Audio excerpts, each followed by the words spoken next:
Tulungan na kita. Salamat po, Tay.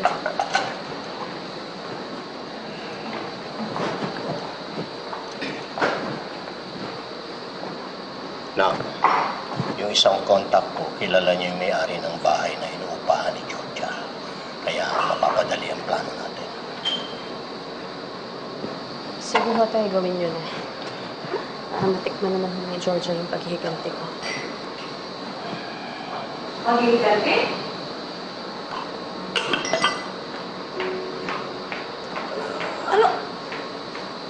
Anong paghihiganti yung pinag-uusapan ninyo, ha? Hindi ho, Nay. Wala ho yun. Hindi naman ho namin tinuloy ni Tatay.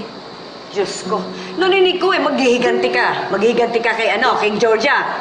Ganun ba yon?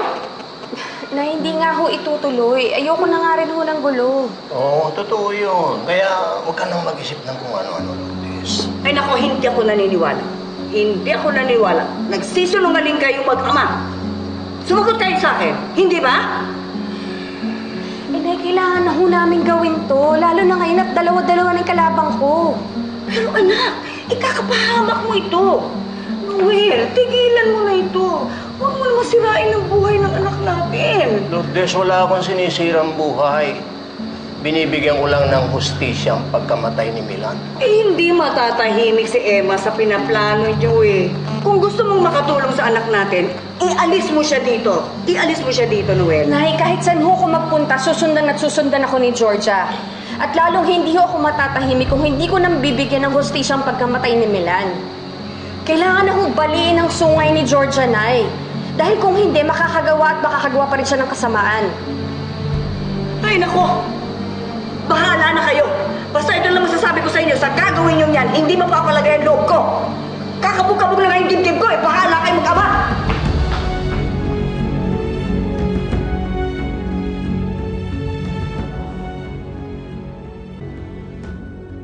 Talagang lapitin ka ng kaaway, anak. Gusto mo, buweltahan ko na rin yung Genevang yun. Huwag na ho, Tay. Wala na sa kanya ang focus ko. Hindi natin pag-aksehan ng panahon yun. Sa bagay, si Georgia talaga ang kailangan natin putulan ng suno. At hindi niya magugustuhan ang gagawin ko sa kanya. Pero anak, mag-iingat ka lagi, ha? Ikaw na rin ang nagsabi, marami pa rin kalamay si Georgia. Di na ho ako natatakot, Tay. Kahit patayin pa niya ako. Mamamatay ako na ipinaglalaban ng hustisya ng pagkamatay ng anak ko.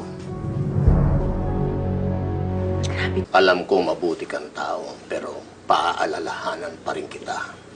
Kahit na anong mangyari, wag na wag kang papatay. Gusto kong pagapangin si Georgia, Tay. Wala na akong pakialam kung sino pang tumutulong sa kanya. Kailangan lahat sila baliin ang sungay para wala na siyang makapitan.